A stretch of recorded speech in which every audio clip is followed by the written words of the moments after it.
Support for WUWM podcast comes from Hop Harvest and Vine and Good Harvest Market in Milwaukee, part of One Destination, combining farm-to-table dining, local craft beers, and organic groceries under one roof. More at goodharvestmarket.com. From 89.7 WUWM, Milwaukee's NPR, this is Lake Effect. I'm Audrey Nowakowski. Today, we'll speak with the operations director of a local food pantry to learn how centering community needs can help address systemic issues. Then we'll break down what the Milwaukee County Board does ahead of the spring election. All 18 seats are up for re-election on the County Board of Supervisors, but there are only 3 contested elections where you're going to see more than one candidate on the ballot. Plus, we'll explore why the ice on Lake Michigan is so unusual.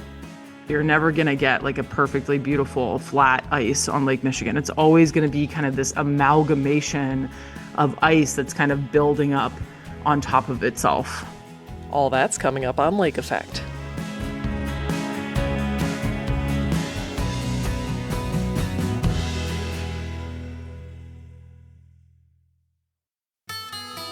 This is Lake Effect from 89.7 WUWM, Milwaukee's NPR. I'm Audrey Nowakowski. Thanks for joining us today.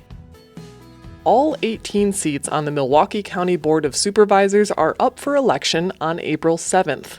Each supervisor represents a different region of Milwaukee County on the board. And as a group, they make decisions that affect our parks, public transit, mental health services, and much more. To break down what the Milwaukee County Board does, Lake Effect's Excret Nunez speaks with Phil Rocco, a political science professor at Marquette University. What is the Milwaukee County Board of Supervisors, and what do they do? So the Milwaukee County Board of Supervisors is an 18-member legislative body of the county, and it does essentially what a legislature in any sort of system of government would do. If there are executive nominations to particular positions, it reviews and votes on those.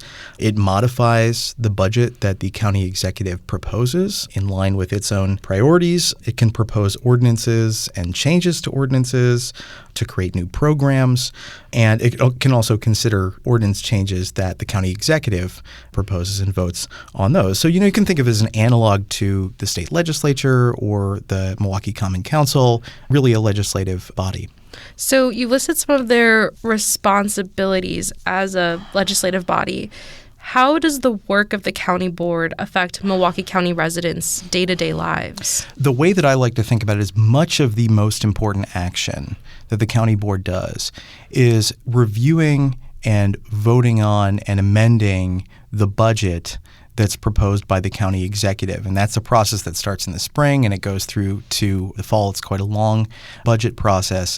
But that affects so many of the services that shape our kind of daily lives. Many services that affect people living all throughout Milwaukee County, which is the largest, most populous county in the state. All of those budget functions that the county executive proposes, but the county board of supervisors can amend, are really, really significant. And if you think about what the county can do, it's enacted some programs that have been hugely impactful, something like Housing First, a program that has really made Milwaukee a leader in reducing homelessness around the country. That's a county program. And so while people, I think, forget about kind of what is Milwaukee County and how does it differ from the city of Milwaukee, it's important to look at those details of the programs that the county has.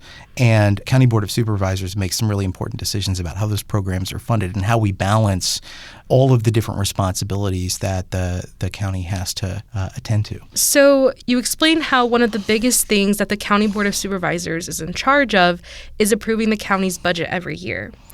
What are the services that the county particularly funds? So the county offers a vast array of services, and it's helpful to think about the county is really kind of a dual-purpose government. On the one hand, the county is an administrative arm of the state government, and so a lot of its functions are spoken for by mandatory requirements from the state, which the county has to fund.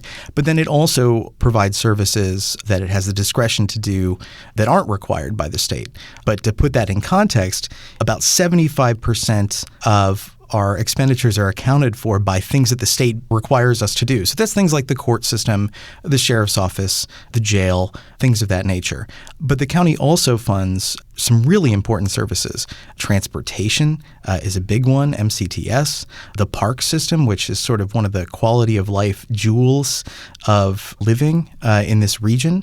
The county also funds a vast array of behavioral health and mental health services for people with disabilities, older residents. It funds housing programs, really a pretty broad array of programs that shape kind of what it's like to live in this area. And are there any big changes to the county budget that people should keep an eye out for? Yeah, I mean, there's a couple big things that were happening that shape the county's budgets in recent years. Like, one of the big things is that while the county relies extensively on state aid, because again, the county is kind of a part of the apparatus of state government, state aids, with the exception of an increase through Act 12 a few years ago, I mean, state aids for things like transportation and a variety of other services have been pretty flat, even though the costs of providing services due to inflation and a variety of other factors have gone up. So that has put the county in a kind of squeeze. So property taxes are going to go up about 4.1%, and there are probably going to be more property tax increases in future years, but that is capped by the state's levy limit. Additionally, if you ride the bus, if you take MCTS, there's going to be a fare increase. You've probably already seen that. And there's been reduced service on some lines. And while most county services are going to be maintained, for now, it's possible that we're going to see budget pressures that force tougher decisions in the years ahead. And it's not just because of flat state aid and rising costs. It's also the fact that the county really has kind of limited revenue mix. Most of what the county is able to draw on is property tax. It was only recently allowed to levy an additional sales tax, which really was a game changer. But it doesn't have the same kind of diverse revenue mix that counties in other parts of the country do. And so that really, especially when you have rising costs and limited aid coming from the state, it puts county government in a pretty difficult bind. So what are some of the budget cuts that the county board has recently made? The 2026 budget was a really difficult budget year. It was the first time in about half a decade that the county had to close a big budget gap, I think about $46.7 million. And there were reductions in service kind of spread across county government, and that ranges from things like behavioral health services to some frequency reductions in the transit services and the buses. So those cuts are kind of spread across units of government. But the other thing to keep in mind is that some really important decisions and maybe more difficult cuts are kind of on the forefront. I'm Lake Effect's ex-Grant Nunez speaking with Phil Rocco, a political science professor at Marquette University, to help explain the role of the Milwaukee County Board of Supervisors.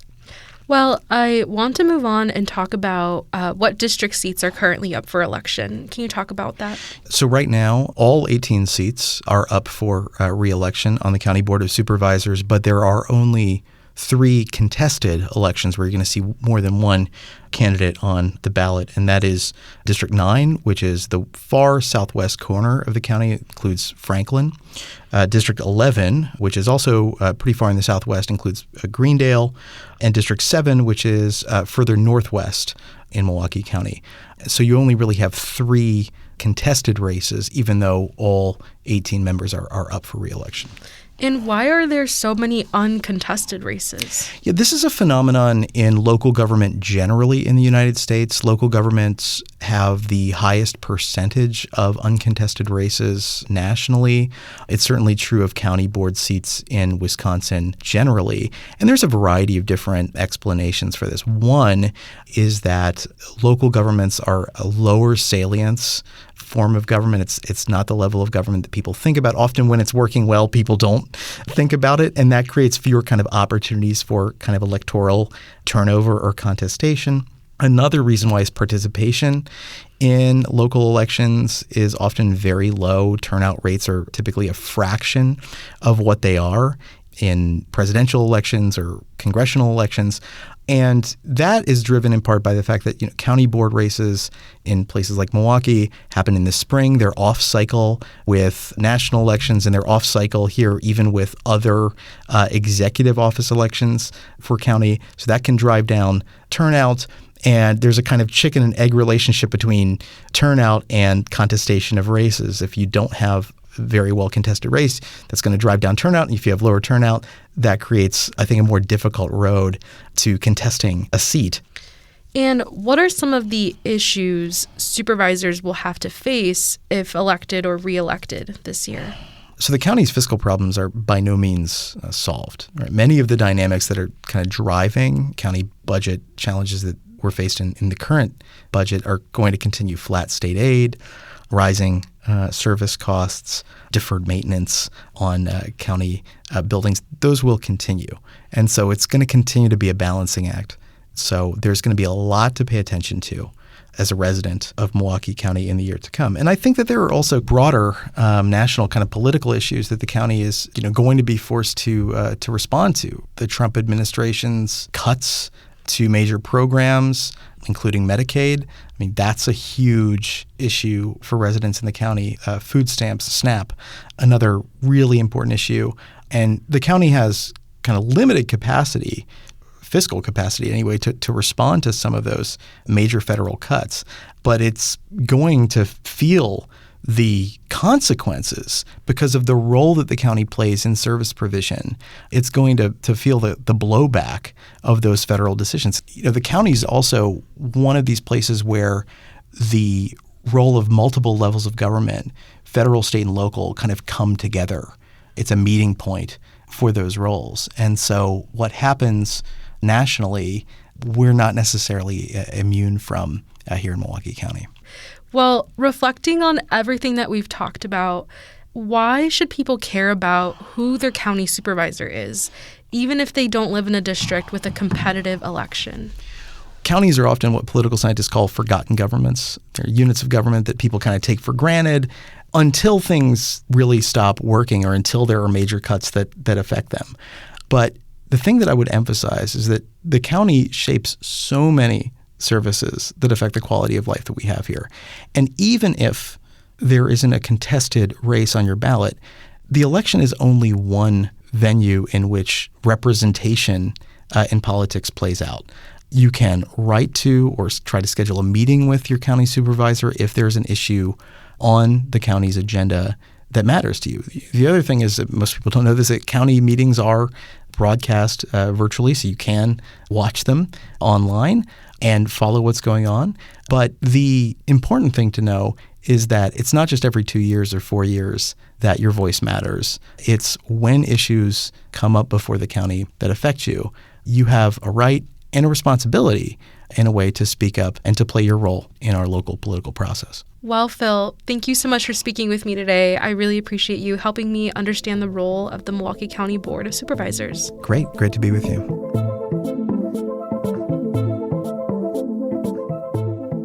Phil Rocco is an associate professor and chair of the political science department at Marquette University. He spoke with Lake Effect's Excret Nunez.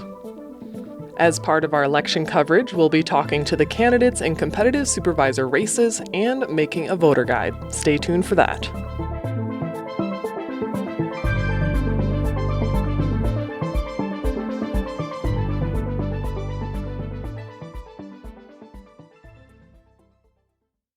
This week, Milwaukee Magazine hosted its 6th annual Unity Awards.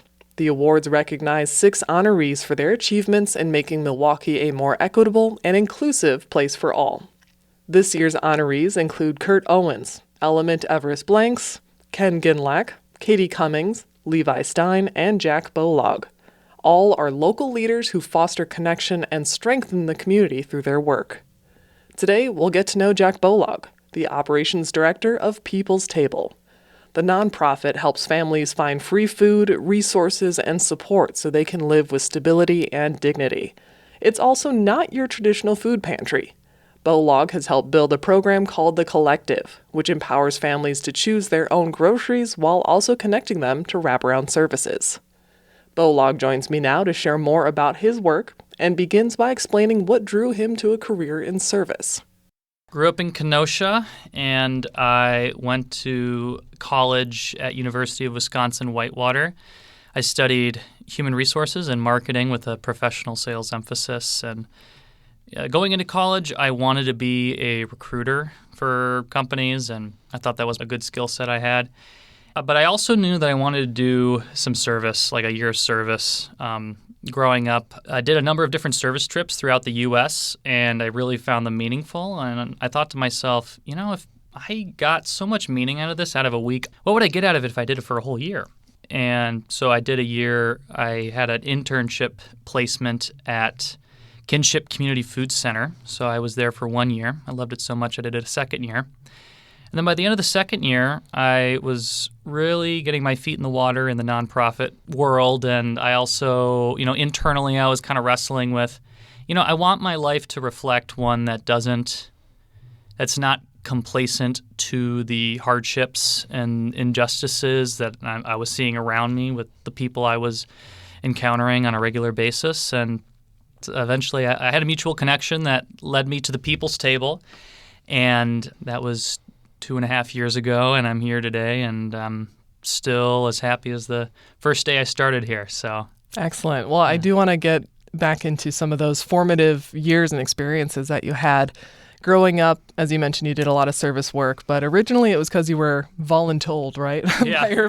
by your family to do these things. So Do you remember a moment or a trip where instead of viewing it as something simply to get done because you were told to do so, that you viewed it as enjoying the work and being impactful? Do you remember like a core experience that shifted your perspective? Yeah. Well, I will say it was only the very first one that was kind of voluntold, quote unquote. That's a strong statement anyway, but my parents suggested and I said, oh yeah, why not? I think they just wanted me out of the house for a week. But just the very first day, I loved it. We went to Quad Cities and I just really loved the work itself. We helped out at a daycare. We helped out at a food pantry. And I just found the work really meaningful.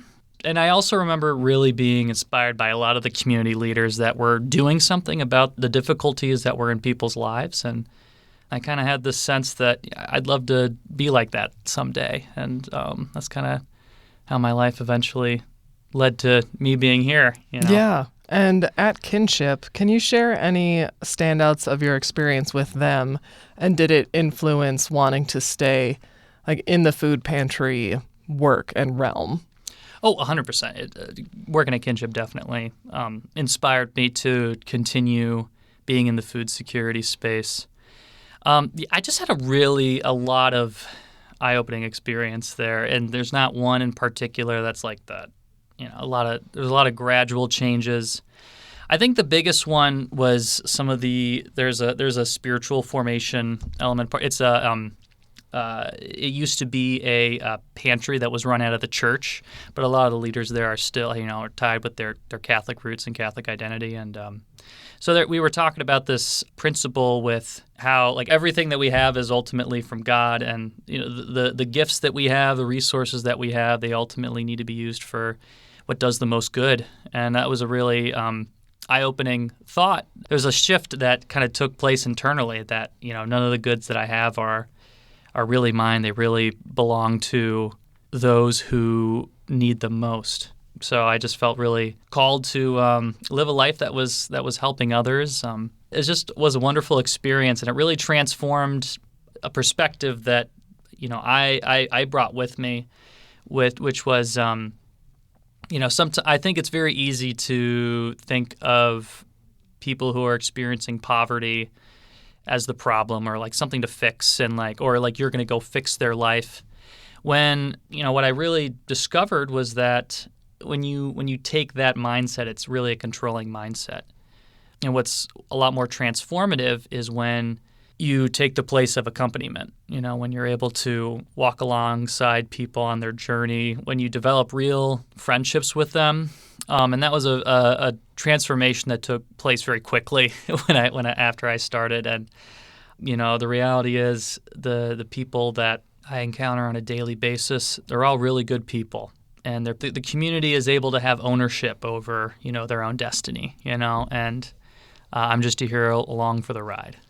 Well, and let's talk about People's Table specifically. You are the operations director for this place, and I want to kind of learn a bit more about kind of its transformation. It was more of a traditional food pantry, and now it's viewed more as a community hub. So can you talk about what things were like or how things operated when you first got there, and how you have changed course to refocus into more of a community hub to have more outreach than simply meeting food insecurity needs? Yeah. Well, a lot of the changes that we've been seeing, especially in recent years, a lot of that movement was starting before I came on board. We've been on the Milwaukee South Side for over 20 years now. We serve about 6,000 families a year, 500 families a month. And I'd say about 8 years ago, a number of our volunteers were starting to think to themselves, we love what we're doing here at the food pantry, but merely providing a week's worth of groceries to people, it doesn't do anything to help anything underlying the issue with hunger. And, if families are hunger, that's a symptom of poverty. And so a lot of our volunteers were thinking about this. It's like, well, what can we do differently with the food pantry to really provide more of a holistic approach, address more of the underlying issues? And so one of my volunteers thought that jobs was the answer, and they were pitching a lot of jobs to people. And he was able to get 80 people into employment over the course of him doing that. But he very quickly realized there's a lot more to poverty than just merely not having a job. There's traumas involved, housing insecurities involved, opportunity, et cetera.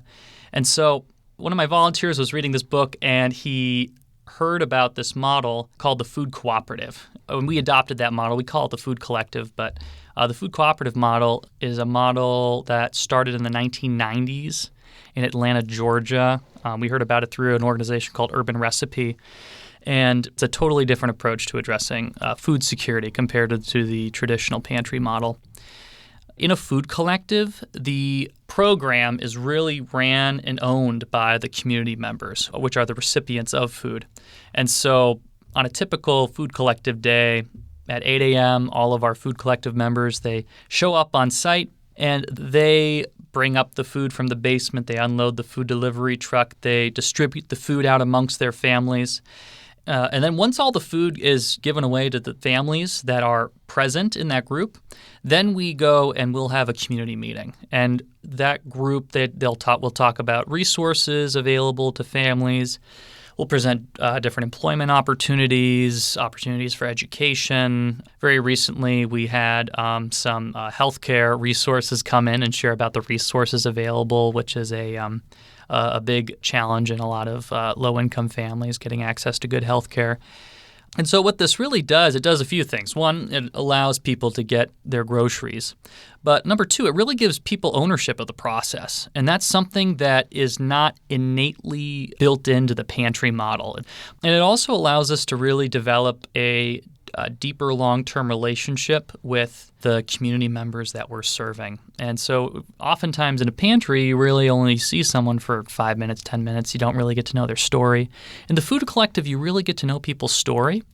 And, above and beyond that, with our community meetings and just the natural crowdsourcing that happens with having 25 families in a room, get a sense of what resources are not only available to families, but which ones might be best to serving the needs that person has.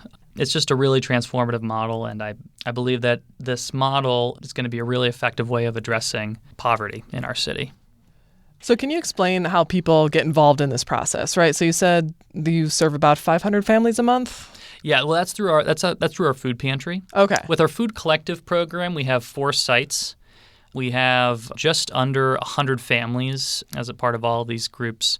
We have a lot of food collectives in Section 8 housing, subsidized apartment complexes throughout the city. People get involved. You can check out our website, peoples-table.org.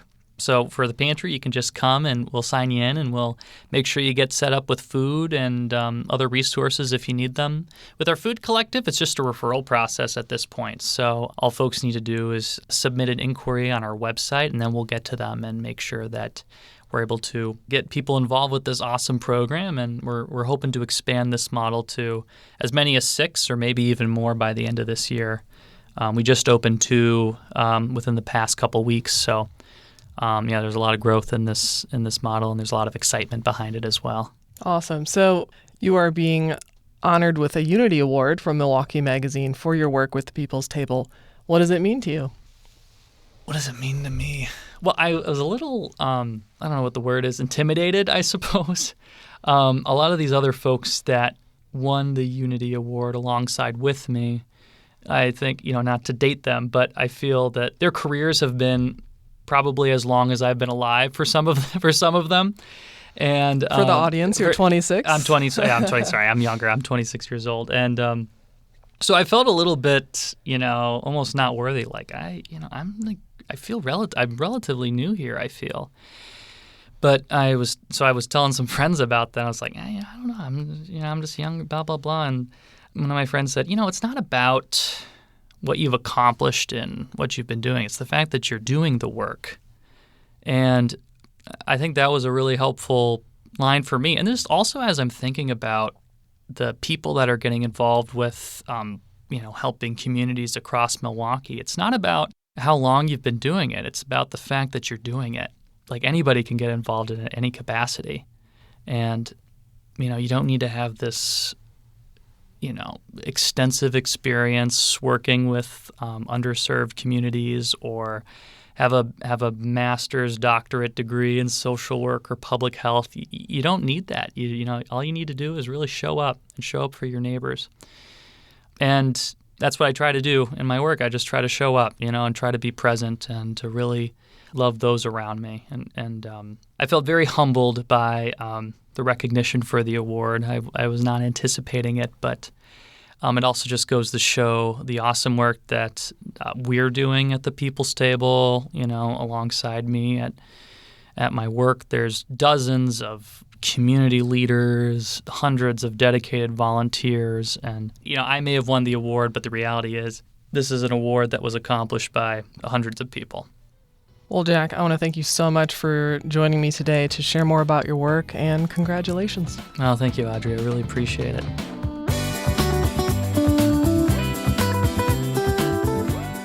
Jack Bolog is the Operations Director of People's Table and one of Milwaukee Magazine's 2026 Unity Awards winner. You can find out more information about People's Table and the other Unity Awards winners at wuwm.com. In about 10 minutes, we'll learn about some of the first German immigrants who came to Milwaukee. Ahead of that, we'll learn about the conditions that create ice on Lake Michigan and what makes it unique. Keep listening to Lake Effect on Milwaukee's NPR.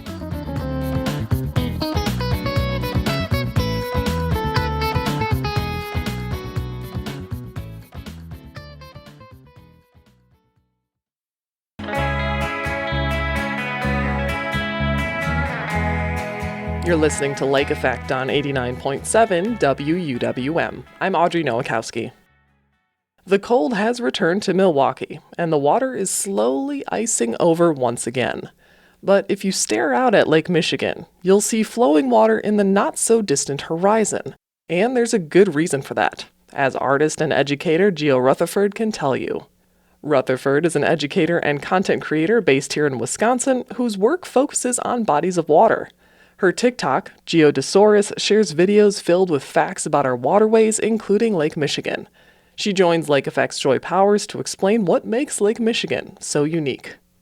So one fact that became clear in looking at, the reasons why or why not Lake Michigan freezes over is Lake Michigan has never truly frozen over, at least not in recorded history.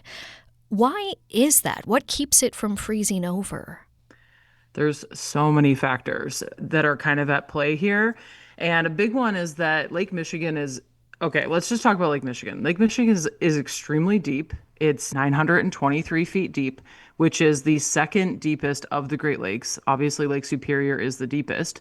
But then the second factor is that Lake Michigan is further south. It's as far south as Lake Erie. And so Lake Michigan and Lake Erie are both heating up quite a bit in the summer. So you have this really hot, really deep body of water that stays pretty warm all the way through the winter. Like it's kind of retaining its heat through the winter. And it's only if you get really cold weather and then you don't get a ton of wind that you're going to get like that 90% frozen Lake Michigan. But then there's kind of a lot of extenuating factors as well. Like if you have bouts of cold and then the world heats up a bit and then it gets cold again and then it heats up a bit, your ice is not going to be consistently growing across the lake and forming. But the fact that it's so deep means that, you have big waves. The ice crystals aren't able to form as easily. And so they're forming in a different way on Lake Michigan than they necessarily are on Lake Erie, where Lake Erie is only 210 feet deep. It's shallow, it's warm, it cools down really quickly in the winter. And pretty much every year that you have good cold weather, you can see Lake Erie getting a lot of ice. Like Lake Erie will completely freeze over in the winters, unlike Lake Michigan. That really gets to this question that inspired this conversation. People have been looking at Lake Michigan and going, why am I not really seeing ice? Why isn't there as much ice as we've seen in the past? What are some reasons for that? We definitely have shifts and changes depending on what's going on with the actual winter that we're having. So I think it froze pretty significantly in 2014. It froze pretty well in 2019, and those were extremely cold winters in the Midwest, which contributed to the fact that Lake Michigan was able to freeze. But I think if you overall look at the ice on the Great Lakes, it's diminished in the last 20, 30 years. We've just generally kind of our average ice coverage across all of the Great Lakes and Lake Michigan has been decreasing. So you have to have kind of extenuating circumstances to get this full ice effect. And the dipping of the polar vortex, where that cold Arctic air comes down into the United States, and it's been hitting this area specifically pretty hard this year, which is why we've had more ice on the Great Lakes in the past. I think we're almost at 60% ice coverage in the Great Lakes, that's great. That's a lot of ice across the Great Lakes. But, in 2019, I think we peaked around 80%. So it's still not quite as much as we've seen in the past the past decade. Sure. It seems like even when it does get ice, you can still see moving water in the distance. It's always made me question just the quality of the ice on Lake Michigan. Is this a thick layer of ice that we get when it does freeze kind of by the shore, or is it flimsy? It's more that what's happening when the ice actually freezes is you're getting this buildup and development. So first, if the water is moving quickly, you might get kind of this oily ice. I think that's actually one of the terms, where it's kind of sloshy and slushy, and it's not really ice. It's just lots of ice crystals banging together. Then you get like an ice pancake, where the water kind of forms these circular pools of ice that are then bumping against each other, which is why they kind of look like pancakes in the water. And then it gets a little colder and those pancakes freeze together. But then you kind of have like an inconsistent freeze. It's not like I live here on a lake in Sauk City and we have like 18 inches of solid, beautiful ice. You know what I mean? It's nice and flat. It's smooth. You could ice skate on it. And don't quote me on this, but I don't think Lake Michigan will ever freeze like that. It's just not the way Lake Michigan is kind of set up, because it does have pretty significant waves. It has that sloshing effect across the lake where you kind of, if you get a buildup of wind, then you'll kind of get more powerful waves on one side of the lake or the other. So that inconsistency with the wind and the waves and the depth and all of that stuff, you're never going to get like a perfectly beautiful flat ice on Lake Michigan. It's always going to be kind of this amalgamation of ice that's kind of building up on top of itself.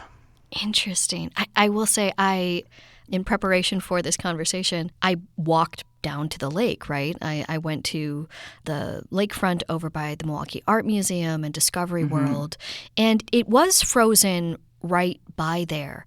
But looking at the ice, it was kind of funky like that. There were these kinds of, pancakes. That's very interesting terminology. And then right against the shore, it almost looked kind of broken apart. Mm-hmm.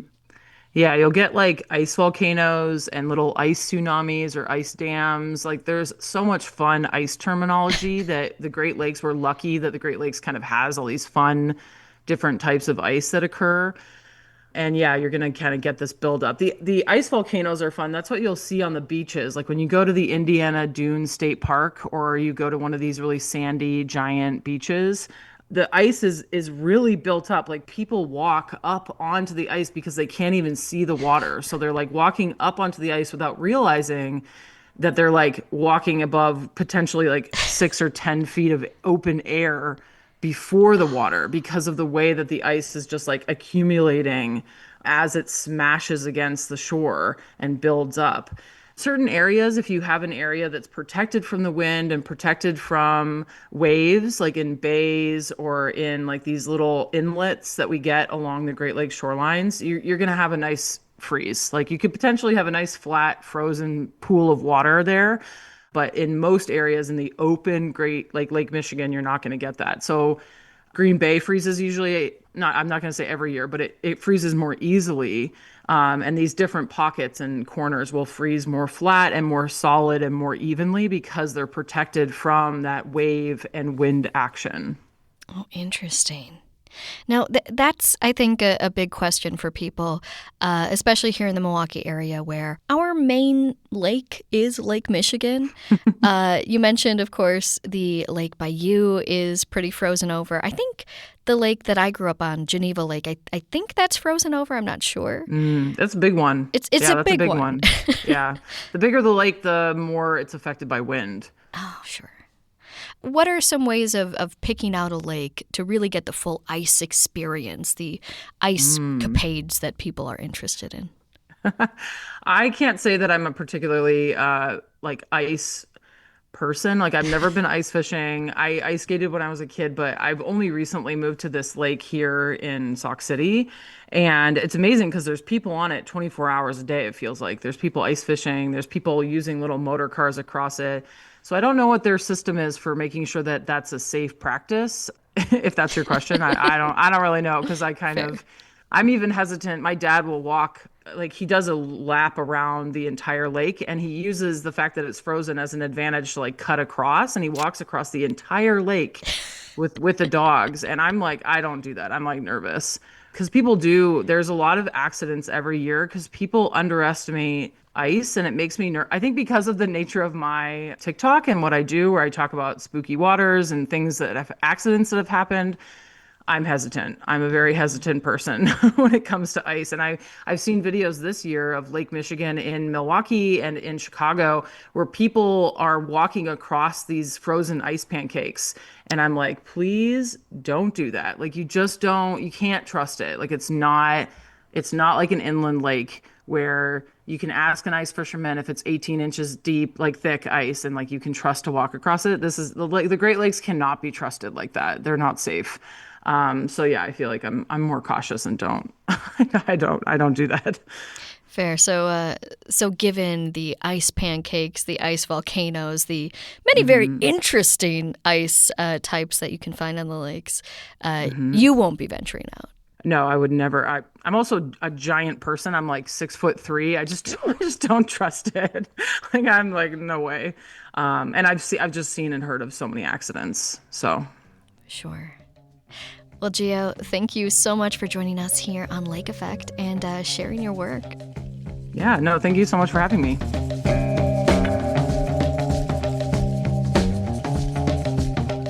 Gio Rutherford is an educator and content creator based here in Wisconsin. Her TikTok is called Geodosaurus, where you can check out her videos all about bodies of water, including her popular Spooky Lake series. Earlier this week on Lake Effect, WUWM environmental reporter Susan Bentz brought us a conversation about winter getting shorter, particularly in cities around the Great Lakes like Milwaukee. You can find that reporting at WUWM.com.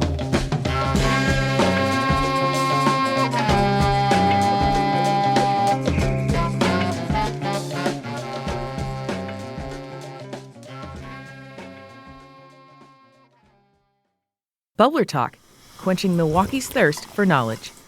I'm WUWM's Graham Thomas. Listener Rick Fury was researching his ancestry when he discovered a fascinating family connection to Milwaukee's German history. I found an old article in the Milwaukee Journal about a bookstore in Milwaukee which was established by my great-great-great-grandfather called J.B. Hager and Sons, and it was located on Water Street. John Hager founded the shop in 1847 after moving here from Germany. It became the largest of its kind in the region, with the Milwaukee Sentinel calling it the premier German bookstore in America. And I thought, wow, there must have been a lot of Germans who immigrated here. And I thought, what motivated them to choose Milwaukee over other cities? And that's what I was hoping that Bubbler Talk could help answer for me. To find out more, I spoke with UWM history professor Dr. Joe Walzer. He says the story of German Milwaukee begins in the late 1830s, before Wisconsin was even a state. Germans found cheap farmland situated in a familiar landscape. Southeast Wisconsin looks a lot similar to Germany, parts of Germany, geographically. And so when these Germans were coming over, they knew exactly what to do with this land. In 1848, Wisconsin became the 30th U.S. state. And meanwhile in Europe, revolution struck. I remember in 1848, there wasn't a unified Germany. It was all a bunch of little independent, autonomous kingdoms and principalities. Many middle-class Germans called for liberal reform, while an emerging industrial working class called for socialism. But by 1849, attempts to establish a united German republic had failed. These folks who had participated in that revolution found themselves either facing conscription or facing prison time or worse. Germans flocked to the U.S. in droves, and many settled in Milwaukee. From 1850 to 1900, Milwaukee's German-born population grew from around 7,000 to nearly 70,000. This growing frontier town that had just been established offered new German migrants an opportunity to buy land, establish farms, build businesses, and really build from scratch the social structures that they knew from back home and build them in the way that they wanted them to look. In 1853, exiled revolutionaries like Carl Schurz and August Willich helped found the Milwaukee Turners, hoping to promote left-wing politics, physical fitness, and public education. In 1856, Carl Schurz's wife Margaret brought the German kindergarten to the U.S. Milwaukee became known as a German Athens, an outpost for German culture and a forum for high-minded ideals. And it's this democratic cultural center where, music and free thinking and philosophy and literature and politics and news all thrives. Germans also built a strong print culture in Milwaukee, dominated by George Brumder's Germania Publishing Company. Remember our question asker Rick and his family connection to the Hager & Sons bookstore? I asked Walzer about that too. J.B. Hager & Sons, as part of this growing industry of wholesale booksellers, publishers, and job printers. Among them also the Weston Company and Lowenbach & Son. Milwaukee's proximity to critical waterways made it prime real estate for German industrialists who built machine shops, tanneries, and of course, breweries. Meanwhile, German beer gardens offered a gathering space for workers and a built-in customer base for emerging beer barons. Schlitz and Pabst and Miller and Blatz end up establishing beer gardens or affiliating with existing beer gardens to be able to kind of sell their product, offer a leisure space that was also a destination for folks, visitors to the city. From the German Athens to Brew City, these are just a few of the ways German immigrants shaped the Milwaukee we know and love today. As for our question asker, Rick Fury, I'm proud to be of German heritage and living in Milwaukee. What have you always wanted to know about the Milwaukee area? Visit wuwm.com/bubblertalk to submit your question.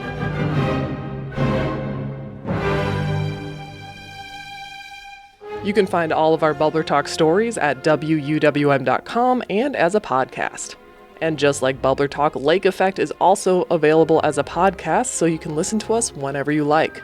Find it where you get your podcasts, then subscribe, download, and listen on demand.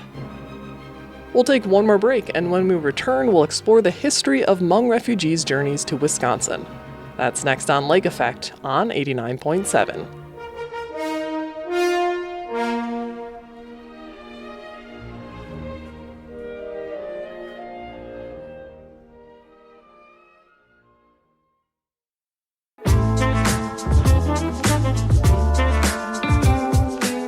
This is Lake Effect on Milwaukee's NPR. I'm Audrey Nowakowski. Hmong people helped the United States in the fight against communism during the Vietnam War. After the war ended, many fled Laos due to political persecution and settled in the U.S. as refugees. Wisconsin is home to the third largest Hmong community in the country. To get a better understanding of that history, WUWM's Jimmy Gutierrez talked with Dr. Chong Mua, an assistant professor of Hmong studies at UW-Oshkosh. What can you tell us about the Hmong resettlement process and coming to Wisconsin specifically? Refugee resettlement is sort of like a big kind of messy process. And pre-1980, the U.S. doesn't have a formal federal policy, right, that resettles refugees. But of course, they've been doing it since the 40s and the 50s because of escaping sort of communism and authoritarian regimes in Eastern Europe. And so that's why Wisconsin looks the way it does, because of all of this history, not only because of early immigration of Irish and Germans, but because of the 40s, in which we have other Eastern Europeans coming in. And so the same sort of mechanisms that resettled those Eastern European refugees also resettled Southeast Asian and Hmong refugees into Wisconsin. And that is how Hmong folks start to come in. And, 1976, I want to say maybe April, May is when the first Hmong family comes into Wisconsin. Okay, so that's our state. I'm wondering how Hmong folks ended up in the places they are because, as you said, there was no formal resettlement policy at the time. I mean, their official policy was sort of like this dispersal policy, right? Where they didn't want to burden any single community with bringing in a large number of refugees. And so where they initially sort of resettled was in places like Eastern Pennsylvania, Eastern New York, some really rural places, as well as some really urban places, right? Like Philly, like Chicago, like Seattle, so you have Seattle, Philly, Chicago. You also have places like Providence, Rhode Island. You have places like Rochester. So that dispersal policy, was sort of like the U.S.'s government of hey, let's not send everything to one so it doesn't exacerbate that sort of social resources, right, of that environment. And so you can imagine, right, that immediately produces other challenges as well. And where I'm going, because I'm going to the R word, right? So the racism rampant immediately. There's stories in Wisconsin newspapers capturing some of these things, thinking Hmong people eat dogs and cats, people being afraid of their pets, being around Hmong people, or they are blaming Hmong folks for all the geese and the ducks at the park. What's happening to them? They're just wild people like that, right? So you get all those challenges of just rampant racism. And then people start to do a secondary migration, which isn't unique to Hmong folks, right? They start to move to where their people are. And that's why you have sort of these really big enclaves in the Twin Cities, and then in Fresno, in Sacramento, right, in California, in Wisconsin, right, there's a huge concentration in Milwaukee, Eau Claire, La Crosse, Wausau, as well as in other places too. And so people started to move because it's natural to want to be with your people and to be with your family. They want to reunite with family that they've been separated from. And so they do the secondary migration, and that's where you sort of get some of these settlement patterns that we see now. What do you think is the legacy of Hmong people through this story? Because when I think of refugees, they are newly stateless people, but Hmong folks are, in a sense, double stateless. Even their return home isn't necessarily a home. I want us to rethink about sometimes statelessness is these poor stateless people, they don't have a home, they don't have a country. But I want to say that statelessness is our superpower. If you look at the history of the world, of nation states, of civilizations, people who don't have a territorial homeland or a geographical homeland, we're not supposed to have made it through the centuries. But I'm hey, we're here. We have crossed numerous mountain ranges. We've crossed a few oceans. who knows how many other bodies of water, and we are still here. And there are many things that the Hmong folks in the United States are doing that is vibrant and dynamic, and that is adding to the communities that we have become a part of. We are good neighbors. We have added more flavor to the food of America, right? And Hmong food is a conglomeration of all the places we've been at. There's Chinese influences, there's Thai influences, there's Lao influences, right? And so we have added to that too. And we've added our story to the story of the United States. That in some ways, what makes the U.S. special is the fact that because of all of its failures abroad, that's why there's so many people here, right, of all different ethnicities and backgrounds. And I hope that it reminds people constantly of, hey, at some point, the white folks who are here, they also ran for a reason. And anyone who is coming now to the United States, who is risking the life of their families, right, to cross borders, to go through dangerous territory, to risk death, they're doing the same things that the Pilgrims did when they crossed the ocean, not knowing what they were going to find on the other side. The U.S. is part of that bigger legacy of sort of trying to find something new, something better, and starting to recreate community in a place where it wasn't meant for you, but really sort of staking your claim that I can contribute to the community that I have become a part of, and I can make it better, and I can sort of be part of how we can create a future in which we all can exist together. It's not a legacy that's unique to Hmong folks, but Hmong folks certainly have their story to tell about how they've contributed.